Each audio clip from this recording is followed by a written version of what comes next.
Okay. Okay. So fraction is a part of a whole, or it represents a part of a whole and has two parts. Si numerator o si denominator. Numerator is nasa si denominator. Okay. So there are types of fractions. We call it proper fraction. Proper. Improper.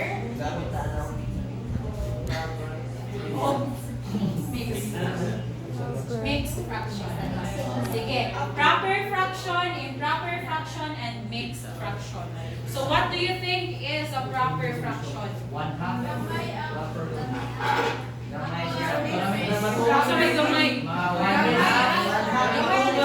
Wala yung raise of hands. Wala, yung participation na eh. Sige, ano? Gamayan numerator miss niya. Mas nato ang denominator. Okay.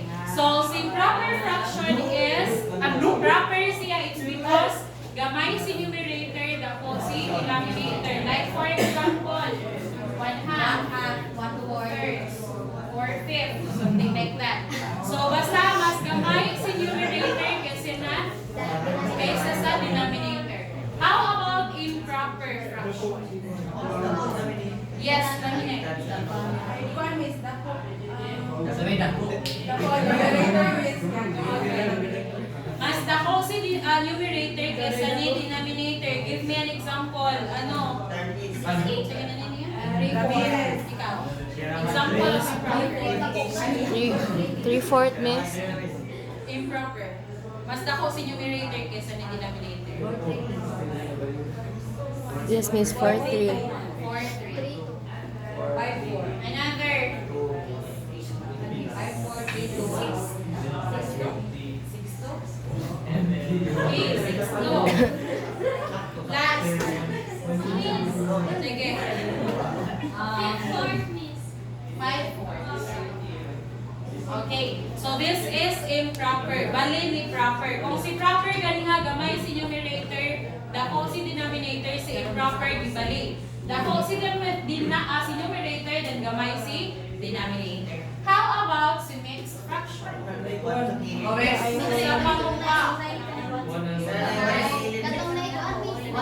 Yes, tapan ni Kokit. So may tawagan ng part sa kilid. Whole number and a fraction. Sabay fraction naman. 1/4. 7. Another example. No and 1/4. Okay. And let's say yes, 1 and 1/4. 1 and 1/4. Okay. So a mixed fraction is the combination of a whole number and a proper fraction. So natay whole numbers kana siya. So guys, dito na siya itutong sa inyong mas denominator ha. Like for example, 1 and 1/2 ang pagsuwat is 1/2. So nagtupong na, dili na siya pwede itupong. So ara na siya sa center. Diha, kapit. So that's the proper way of writing mixed number. Mixed fraction rather. So sa proper fraction as well as a proper fraction ang tanawon lang nato ani is if lowest term na masiya. Unsay meaning sa lowest term? Unsay di na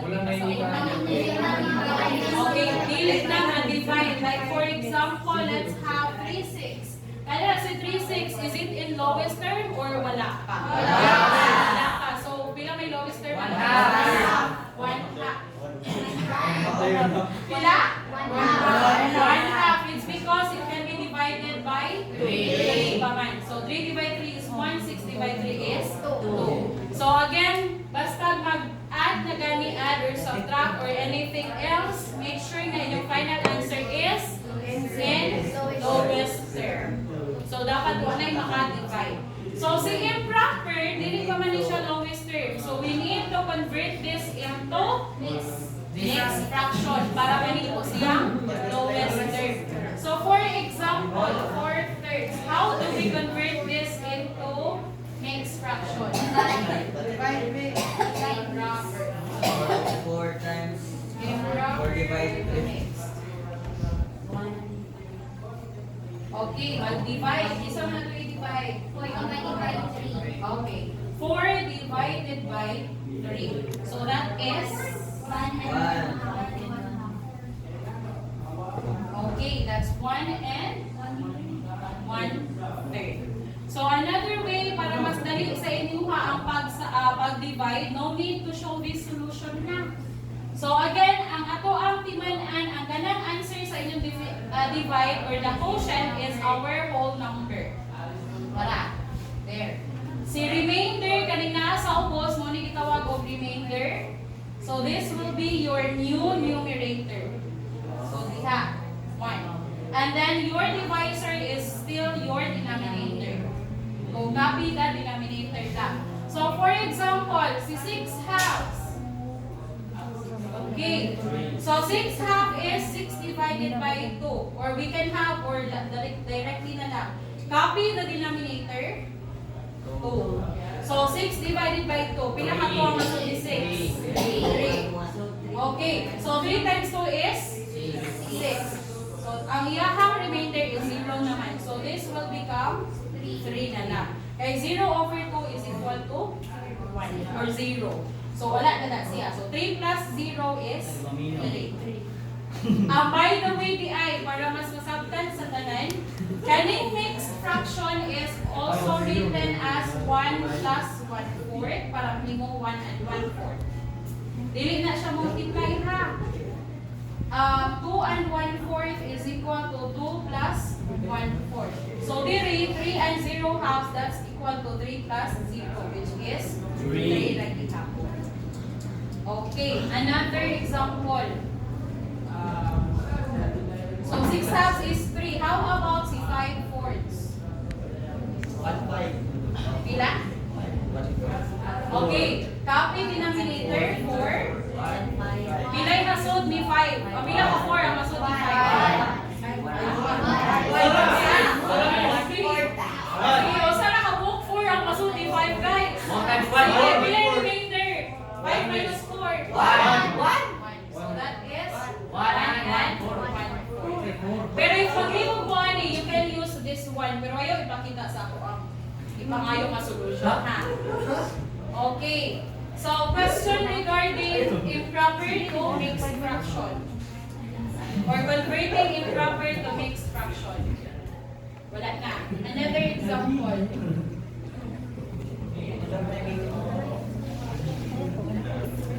Nine-fourths. Convert to mixed fraction. Isay mo try. Another hands, please. Another. Pwede mo ito kanina, miss. Go. Isay mo try. 9/4.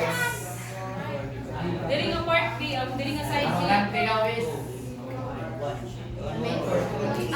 Mixed Kung sakto fraction na, oh. sa 9/4. Kaya na? Dali.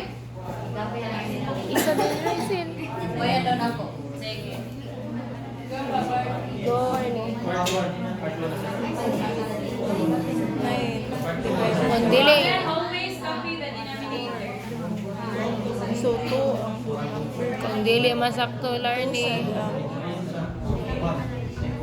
I-drop ka ng subject ka. 2 sa numerator.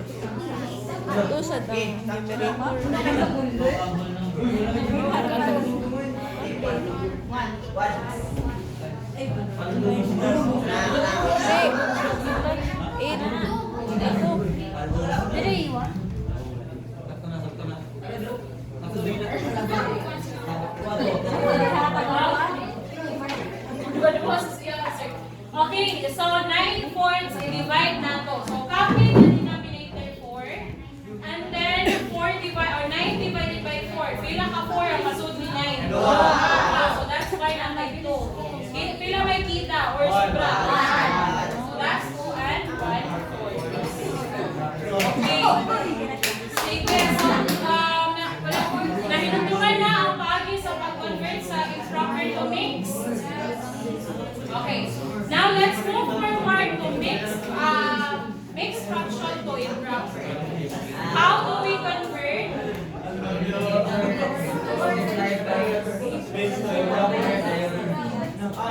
Mixed to improper.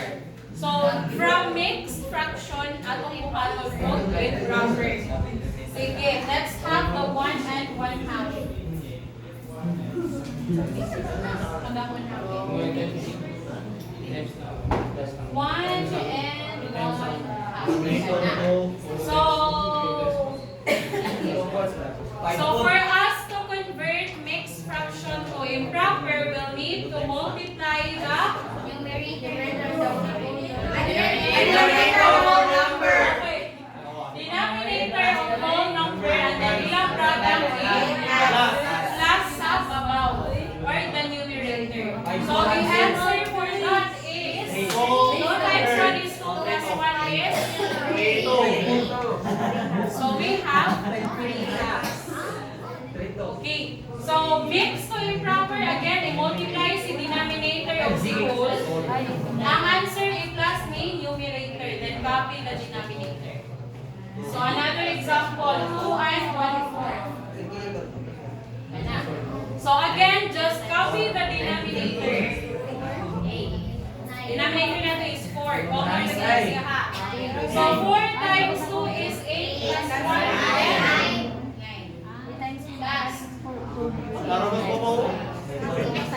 1 and 1/4. 1 and 1/4. Isay mo tayo. Wala pa. Kasi wala. Sige, ikaw. Kinalasan. 5-4, no? 5-4? 5 over 4. 4. Okay, so multiply and then plus. So that's 5/4. Question regarding this. Are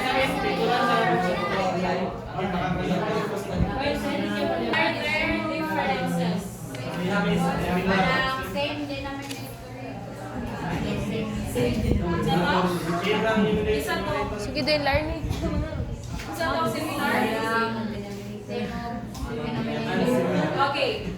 Starting lang yan kaduha.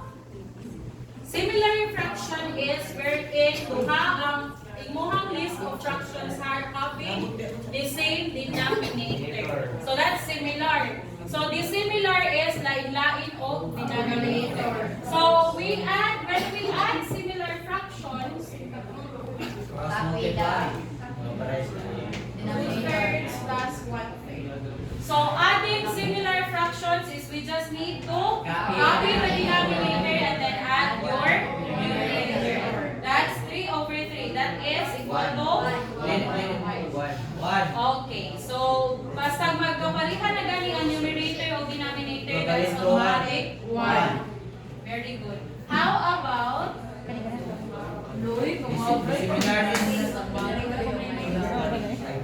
I'm so proud. 2/5 plus 4/5. 6-5.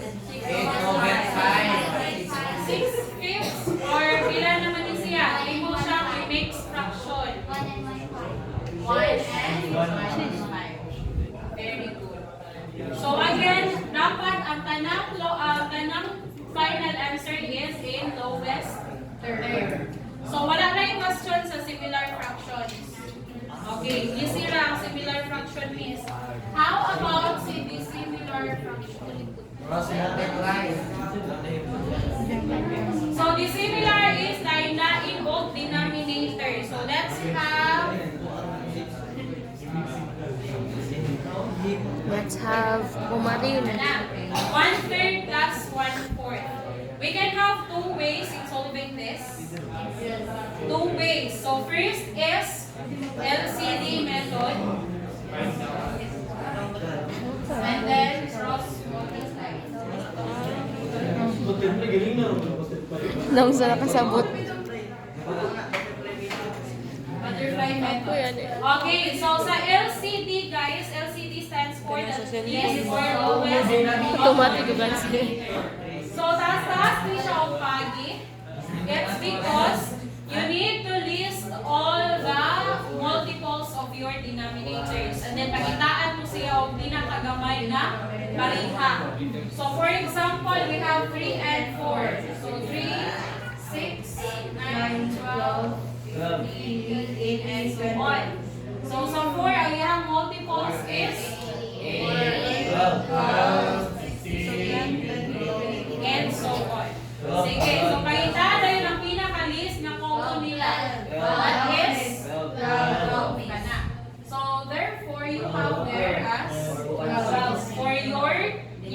denominator. So, ang bago ni mo denominator is 12. Next is you need to divide your denominator by each of the denominators po. So, divide na diha. So, 12 divided by 3, that's 4. I-multiply na sa di mo sa babaw. So, di ba, balila siya kaganina sa ato ang mixed fraction to improper. So, ani day again. Denominator divide denominator multiply sa numerator. So 12 divide 3 is 4 times 1 is 4. So you write 4 there. And then since we're having addition plus na. So 12 divide 4 3 times 1 3. So your final answer is 7, 12. Is this in lowest term? Yes. Very good. So that's how you have the answer by using the LCD method. So let's try the cross multiply. 1/3 and 1/3. Ari naman ako sububaw ka kay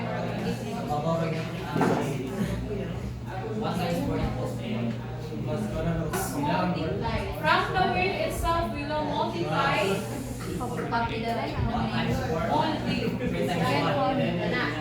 Sige. So, ano siya?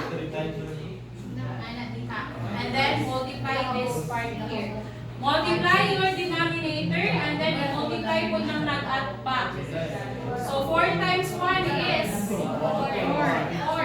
Then again, plus man na diha. So, plus. 3 times 1 is 3. 3 times 4 is 12. So, that's 7, 12. Sige, go. So, guys,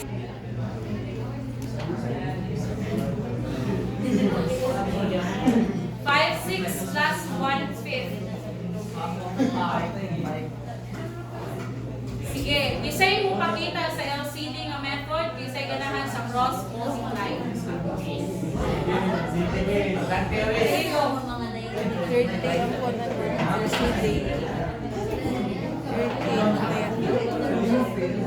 Sige na.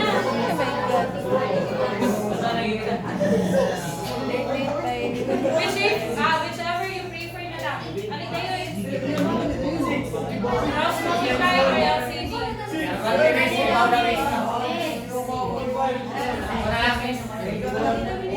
Kasi wala pa. Wala pa kasi guys.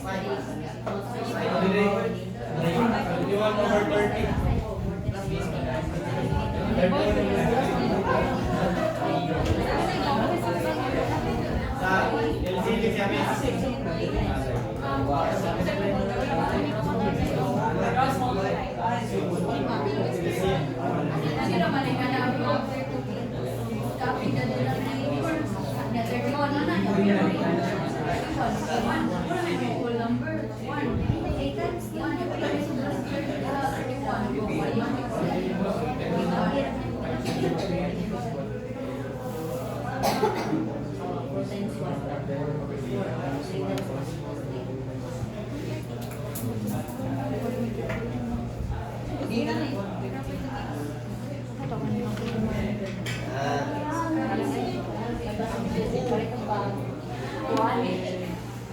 Okay, so using the cross multiply again,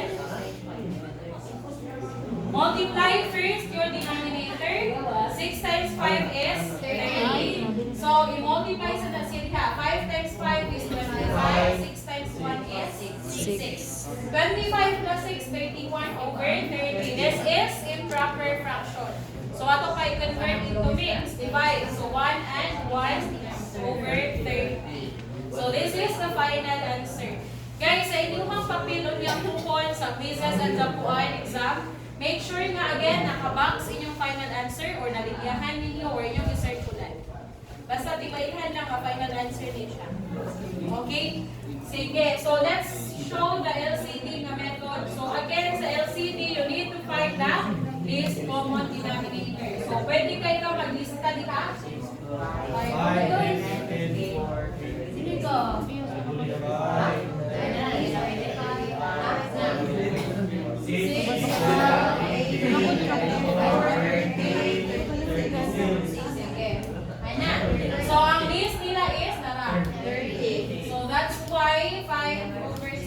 1/5 is equal to 30. 30 divided by 6 is 5. Times 5, 25. Plus 30 divided by 5, 6. Times 1, 6. Which is also 31 over 30 or 1 and 30. Kato na lang eh. Masaya. So again, depende na gid ninyo sa inyo ka. Yes, konti lang si LCD. Balik-balikan naman siya. Actually. So that's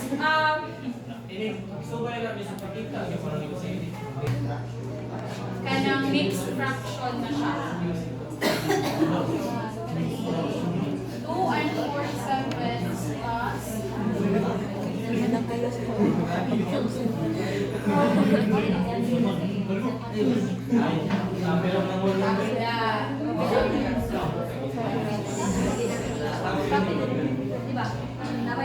Puyog sulat. Pag-video. Ani. So this is for similar fraction, this is for dissimilar. So sa similar fraction, when you are adding mixed fraction to proper fraction, just copy the whole number. So if wala kay laing whole number, just copy whole number and then don't forget to put plus there.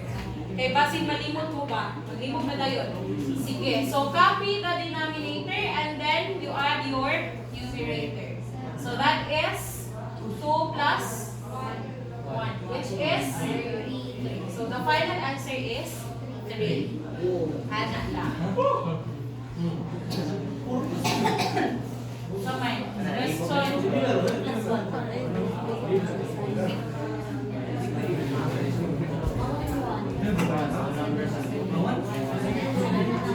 Yan na. 3 and 5, 6 plus 1 and 1, 6. 4, 6, 6. Okay. 4, 6, 6 or 5.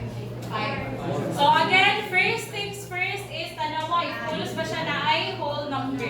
So pulos man, so i-plus daan ang whole number. We get 4. Plus, copy the denominator, you add your numerator. 5 plus 1 is 6. 6 is 4 plus 1 is 5. Ano lang. That's for similar fraction. How about si dissimilar? 1 and 4/5 plus 3/4. So again, una to si whole number. 1 plus anak. So since dissimilar man ta, actually I want you to use, pwede rin kayo cross multiply para mas dali. Pero again, if mas makasabot mo sa LCD, then you can use the LCD method. So we have here, let's cross multiply. 5 times 4 is 20. 4 times 4 is 5 times 3, 50. So that is 1 plus 31 over 20. So 31 over 20 is ato pa ni siyang i-mix. That is 1 plus 1 and 31 minus 20 is 11. So the final answer then is 2.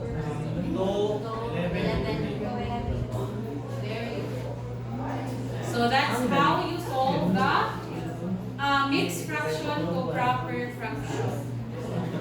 So again, pwede mo mag-cross multiply, pwede mo mag-LCD. And then, ato pa dyan po nag-usap. Kasi na po mas kailangan. So as you can see here, mixed fraction, we can convert this first to improper para lakos na mo. So ato i-convert ka. Improper way na rin siya. So ang improper ni 1 and 4/5 is pila? 5 times 1 is 5 plus 4 is 9. Or 9/5. Kana.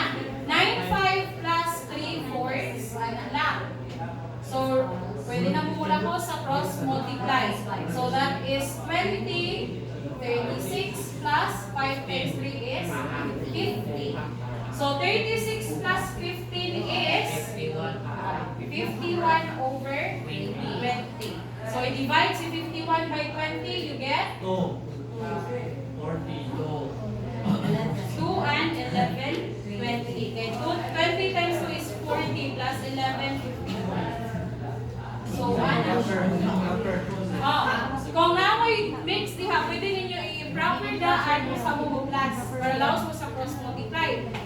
Tulog, inanito niya.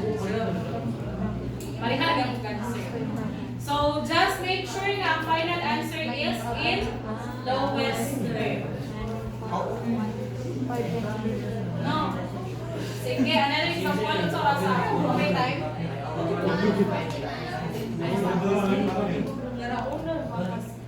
Ang weird yan. Plus 1 and 2/3. Sige, isa mo try. Sino ay plus na ano? Ang whole number. Sige, di siya isa yan. Hindi siya pwede sa tuwa. Sige, Dayon.